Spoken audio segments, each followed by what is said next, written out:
YouTube, Krow, it's UturnCrobat here, and you are watching Week 7 of the NPCC, meaning it is the very last, did I say season? I meant Week 7 of the NPCC. This is the very last week that we will have our battles, only because, well, there are only 7 weeks of this season, Season 1. So if you guys haven't seen any of the seasons, or any of the weeks, rather, of Season 1, then I highly suggest you go into my channel, you check out all those videos from Season 1, because they're all great. Unfortunately, the Boston Beartics were on a bit of a losing streak, but last week we came back from the losing streak. Hopefully this time around, we will actually get our feet on the ground and pick up a win. But for this week, as you can see on the screen, we are leading with our Infernape, the Mismagius, the Azumarill, the Talonflame, the Starmie, and the Jolteon. Now, as you can see, we have 2 new mons on our team. We have the Talonflame and the Azumarill. We ended up trading a mod for Talonflame last week. We unfortunately didn't use Talonflame against Dylan, aka Tactical Monkeys. So this week, we brought Talonflame, and we also traded, I do believe it was Crocodile or somebody else, I forget, for Azumarill. Azumarill, we thought, would put in a lot of work against this team, against Krow. Krow's Twitter link and everything will be down there in my description below, so please make sure you go check him out. He's actually a really good battler. I enjoyed battling him, because as you can see, he's bringing the Alakazam, that Volcarona, the Chansey, the Scizor, the Hitmontop, and that Snorlax. Now, as you can see, the Chansey and that Snorlax are very, very problemsome. So I'm going to show you my team so you can kind of get an insight as to what we were going to bring and why we are going to bring them. So we have Crocodile the Infernape. He was Adamant, Choice Scarf, with 252 attack, 124 HP, 132 in speed, with a Stealth Rock, U-Turn, Close Combat, and Rock Slide.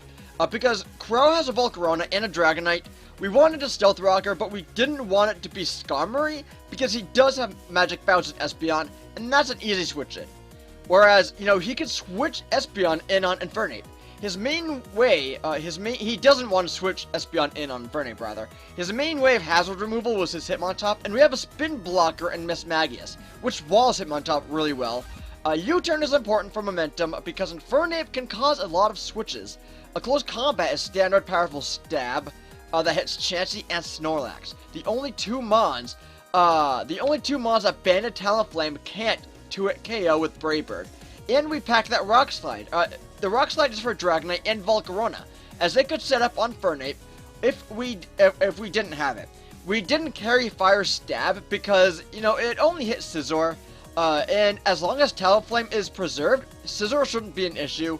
132 speed EVs, and the Choice Scarf guarantees that Infernape can outspeed Feraligatr after a Dragon Dance. After one Dragon Dance, guys. So that's pretty amazing. Next, we have Fable the Mismagius. Timid Colberberry, 252 defense, 32 special defense, 222 in speed, with Taunt, Will-O-Wisp, Heal Bell, and Pain Split. This was our dedicated Chansey check, as it completely shuts Chansey down. A Mismagius can taunt it, preventing it from recovering, prevents it from sending up rocks, prevents it from Toxic or T-Wave, and is immune to Seismic Toss. So, we considered Toxic over Willow to wear the Chansey down quicker, but also, you know, Willow had the better overall utility. Oh my god, I can't even talk. Utility, particularly because, you know, he has a Mega Scizor, and obviously Toxic can't hit, you know, Scizor. So we thought, you know, Will-O-Wisp would be better. And Heal Bell is there in case he manages to spread status with Chansey. And Pain Split is there to wear down Chansey because it has a ton of HP. So we're definitely going to need that Pain Split. And so, you know, we also have the Pain Split because Chansey, like I said, has a lot of HP. And for HP recovery, if Mismagius itself gets worn down, we packed that Colberberry because Colberberry is just there in case Spiritomb Pursuit traps Mismagius. And it also means we can live a knockoff from Mega Scizor and burn it with the Will-O-Wisp. 222 speed, guarantees that Mismagius outspeeds timid Volcarona. And that's a huge threat that I felt like, going into this battle, I thought Volcarona was a huge threat. So that's why we are rocking the Real Marill, the Azumarill, Adamant Assault Vest, 252 attack, 236 special attack, 20 in speed, with Aqua Jet knockoff, Play Rough, and superpower. Assault Vest Azumarill was a check to some of his special threats, such as Alakazam and Volcarona. They both hit hard, but with that Assault Vest, we could definitely eat up an attack or two from them. And Volcarona and Alakazam, both of which didn't want to stick around because of Aqua Jet. Azumarill has a huge offensive presence in this match, because it can 2-hit KO defensive Chansey with knockoff that superpower. And just has great coverage all around. It really does. It has, superpower, knockoff, Aqua Jet. It hits everything, has great coverage. And against Krow's team, it does have fantastic coverage, and I love it. Only Mega Scizor and Feraligatr don't take super effective damage from Azumarill's movesets. A 20 speed EVs to make sure it would outspeed Chansey, secure a 2-hit KO with knockoff and superpower. Next up, we have Savage, the Talonflame. Adamant Choice Band with 252 HP, 252 attack, 4 special defense, no speed investment, only because Talonflame will outspeed Jolly Dragonite and everything faster than this Talonflame, such as Alakazam. Keldeo gets wrecked by Priority Braybird. Krow has 0 flying resistances, so Adamant Braybird tears holes through his team, Flare Blitz for Mega Scizor, and Mega Scizor alone, U-turn for momentum, Tailwind, just as a little Hail Mary play, just in case we need it. It will give a speed boost to other team members, so in case we need that, we'll definitely be able to use it and rely on that. Next up, we have Gardevoir the Starmie. Timid with leftovers, 252 special attack, 222 in speed, 36 HP, with Rapid Spin, Scald, Dazzling Gleam, and Thunderwave. We needed Rapid Spin support for Talonflame, so Starmie had to come. In case he decided to set up rocks with Chansey, we definitely needed Starmie to put in the work regarding the Rapid Spin. Nothing really wants to switch in on Scald either, except for Chansey, and his only spin blocker is Spiritomb, so Dazzling Gleam was there to do solid damage to that and make it easy to revenge kill, because Spiritombs are very, very problemsome if you've never went up against one. Thunderwave is just a general utility to slow some of his faster mons down, some of his faster threats down, if need be. Starmie has just enough speed to outspeed timid Espeon by 1 freaking point, guys. By 1 point, we could outspeed Espeon and hit Scald, or whatever we really need to, like a Thunderwave. And we have, is this the last one? I have notes in front of me. This is the last one. I'm stupid. We have Twitch the Jolteon. As soon as I spit everywhere. Twitch the Jolteon was timid with Life Orb, at 252 HP, 28 special attack, 228 in speed, with Wish, Volt Switch, Thunderbolt, and Shadow Ball. Now Jolteon is a bit weird because it has Wish, and you don't really see Wishes on Jolteon, but in this case, we wanted a way to support the rest of the team to gain momentum, and Wish, Volt Switch does that. Krow has no ground type, so Jolteon can't be stopped from Volt Switching every day, all day. And max HP ensures that Wish passes the maximum amount of HP, or rather health, to teammates. Shadow Ball is for Espeon and Alakazam. Now Thunderbolt is for power. The Life Orb guarantees that even with only 28 special attack, EV's Thunderbolt 1-hit KOs offensive Feraligatr. Now timid nature and 228 speed EVs guarantees that Jolteon outspeeds Adamant Feraligatr after 1 Dragon Dance. And that's freaking amazing, because after 1 Dragon Dance, you would think that Feraligatr will outspeed just about everything on my team. But, nope, we have that Twitch the Jolteon. So we are going to get into this battle. So I'm just going to lead out with the Infernape, as you're going to see here in a second. Because I felt like I could either U-turn or set up my rocks first turn. I thought setting up my rocks first turn would help. Now Snorlax is going to make his presence known. Unfortunately, he's going to, well, not really unfortunately, but, he's going to switch out. Crow's going to switch out. He does not want his Snorlax taking close combat or anything. I could do probably about half to that Snorlax, I feel, but I'm not going to attack at all. I'm going to set up my rocks. He's going to go into his Hitmontop, intimidate me, it doesn't matter, I'm not going to attack. I'm going to switch the hell out of there, because I feel like he's going to Rapid Spin. He unfortunately does not Rapid Spin. He goes for a Toxic. That Toxic would have hurt my Infernape, but like I mentioned pre-battle, I have that Heal Bell, so it didn't really matter. He's going to switch out. He does not want to take a Dazzling Gleam, a potential Dazzling Gleam or anything. He thought maybe I was going to go for a Toxic, but I was not. I was going to go for a Will-O-Wisp. Now, this was a great play because I now burned that freaking Scizor. That Mega Scizor is going to be a huge problem if I did not Will-O-Wisp that thing. Luckily, I do. he's going to switch out. He now knows that he can't do a damn thing with his Terminator, that's Scizor. So, as you can see right here, he goes into his Chansey. His wall, that's freaking, is horrible, because I'm going to Heal Bell. I'm going to Heal Bell right here, and you know, it's fine that I Heal Bell, because I can now, get rid of that Toxic. I'm going to Taunt. Because I don't want this Chansey setting any rocks up, I don't want this thing going for a T-Wave, I don't want this thing doing anything. So I know he's going to switch out, I know he's going to. I'm going to switch out too. I'm going to go into the Real Marill. And as you can see right here, Volcarona gets hurt with those rocks. I'm going to go for an Aqua Jet, because as long as that Volcarona is in my face, I'm going to go for an Aqua Jet. In case he decided to sack it off early, I don't know what he wanted to do, but he's going to switch out. At first, I thought, you know, if he switches out, fine, I'm going to get some damage off on somebody. So he does switch out. He goes into the Hitmontop to intimidate me, and that's a problem, because it's not going to do nearly as much as I wanted to. I'm going to switch out, because I'm predicting a Rapid Spin. Luckily, I do predict right, and I go into Mismagius, and obviously you can't Rapid Spin a Ghost. So he's going to just stay in, allow me to Will-O-Wisp, and it's fine that he Will-O-Wisps me. I mean, it's fine that I Willowed him, because, you know, his attacks won't do nearly as much, but now he's going to Foresight. Now the problem comes, because now he can just Rapid Spin anyone.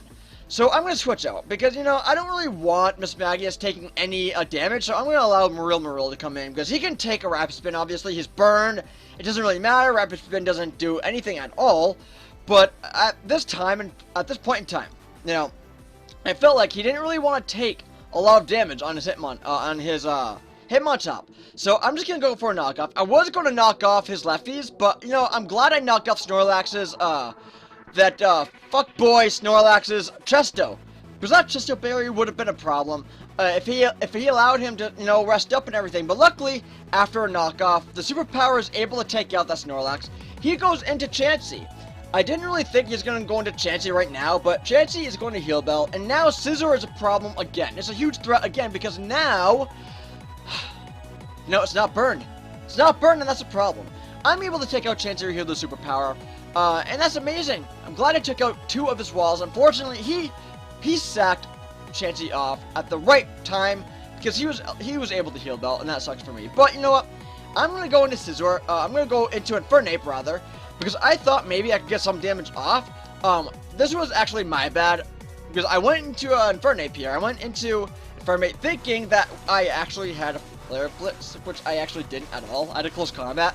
So I'm going to go for a CC, because I thought maybe it was going to do a little bit more than it did. Obviously it doesn't, because Scizor's defense does rise when it Mega Evolves, I'm almost positive.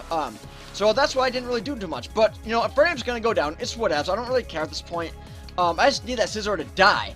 So he's going to switch up. He obviously doesn't want Scizor taking a Flare Blitz. So I'm going to get a Flare Blitz off on the Hitmontop. After Intimidate, a Brave Bird would have taken it out. But you know what? I didn't even go for that. Why? I don't know. This is going to be the first battle that you probably ever see where Talonflame does not use a Brave Bird, because I didn't really think Brave Bird was going to hit from that range, but you know, I was locked into Flare Blitz anyways because I'm banded. But you know, I don't know. I guess switching out was a safe play, because actually I could have outsped anyways. I could have outsped, hit another Flare Blitz, potentially taking out the Hitmontop.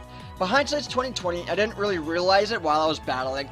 But unfortunately, Fable, once again, gets poisoned, and that's a problem. I have that Heal Bell, and it's good, I'm glad I do, but we're going to kind of have a little stally match back and forth, because he really just wanted that Toxic to wear down Fable. So I'm going to switch out into the Real Marill. Real Marill is going to get Foresight. It's not going to be a problem at all, because Real Marill is not dead, it's not a ghost. So he's just going to, probably just going to sack off his Hitmontop right here. I was thinking, you know, if he's at this range, I'm just going to hit an Aqua Jet. Hopefully it's going to take him out. Unfortunately, the Aqua Jet from that range does not take him out. I was kind of surprised, but I probably could have hit a player rough and just taken him out from that range, but stupid me, I didn't think I was going to outspeed, so I went for a safe Aqua Jet. Aqua Jet did not take him out. He's going to get a freaking close combat off on the Real Marill. Now, obviously it's resisted. It's not going to do too much at all, luckily, but he's going to bring in Scizor after me taking out the Hitmontop. Now, that's a problem. I just wanted to get some damage off on the Scizor. Because, you know, this Scizor is a problem. It really is. I thought maybe from that range, Aqua Jet was going to take him out, but obviously it's not going to. So I'm going to switch into Savage right here, because as you can see, you know, Scizor is just roosting up, gaining all that HP, meaning I can't really take him out, because he has that defense now that he's Mega. And that's a problem. I'm going to go for a safe Flare Blitz, because even though Scizor is going to switch out, I didn't want to overpredict, and I thought maybe if he was going to stay in, the Flare Blitz was going to take him out. So thankfully, thank God, Flare Blitz takes out that freaking, Volcarona. Volcarona was a problem, but apparently Scizor was a bigger problem with Volcarona. So, I'm gonna switch out. I didn't want Talonflame getting hit with a Psychic or anything for that matter. Now, these are two kind of misplaced, kind of stupid little sacks that I made. I don't really know why. But, you know, I sacked off Mismagius, which is fine. But then I went into Starmie thinking I could live a Shadow Ball. Obviously, I can't. I don't know what I was thinking. But I'm going to go into the Azumarill, hit Aqua Jet. It's a 2-hit KO, and I didn't really know if I could live too many Psychics. He doesn't have Side Shock, so I could have lived another Psychic. But I didn't really want to take that chance. I'm going to go for an Aqua Jet meant for the Alakazam. Now, it's not going to do too much at all to that Scizor. It really sucks. So I'm going to go into Twitch, because I knew that this thing was either going to Swords Dance, Roost, or Bullet Punch, but either way, Twitch does not mind at all. Because I'm going Outspeed, and I'm just going to pass off a Wish right here, because you know what? I figured if I could pass off a Wish, I'm going to bring Savage in, and if I get hit with the Bullet Punch, it's fine. I can take at least one. I really just wanted Savage to get all that HP back, so then if I did get hit with a Bullet Punch, I could live one. Talonflame, like I mentioned in the pre-battle, is built to live a Bullet Punch, so I was hoping I could live at least one. And, you know what, I'm going to Outspeed, take this thing out with the Flare Blitz, thank God. But as you can see right here, I'm locked into Flare Blitz. I would have just went for Priority Brave Bird, but I decided I wasn't going to switch out or anything, so I let Savage go down to a Psychic. As you can see right here, another Aqua Jet is going to take out the Alakazam, and that's going to be GG for us. It was a 2K, it was a 2-0, I think, 2 or 3-0. I think it was a 2-0, actually. But going into this battle, my God, guys, I was very, very scared of that Volcarona. I was scared of that Volcarona. I've been swept by a freaking Volcarona in the past, and so I was just very scared of that thing.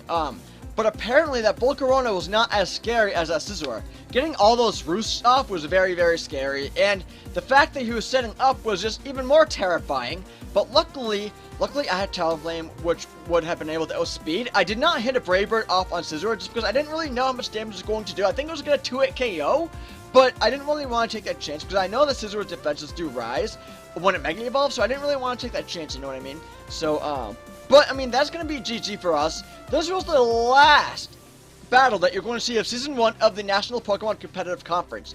So, like I mentioned in pre-battle, if you guys are enjoying this league, then please make sure you subscribe to my channel, because I'm going to be posting more NPCC battles for Season 2.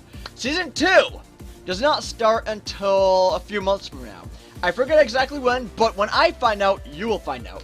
And I hope you guys will enjoy Season 2 as much as I enjoyed Season 1. Season 1 was really, really fun. Yeah, we were on a losing streak, but we broke that losing streak when we battled Dylan and when we battled Krow. And that's freaking awesome. So we have about like 3 to 4 wins under our belts. Could be better, but you know what? Could be worse too. I'm happy we got those wins. So I'm going to get the hell out of here.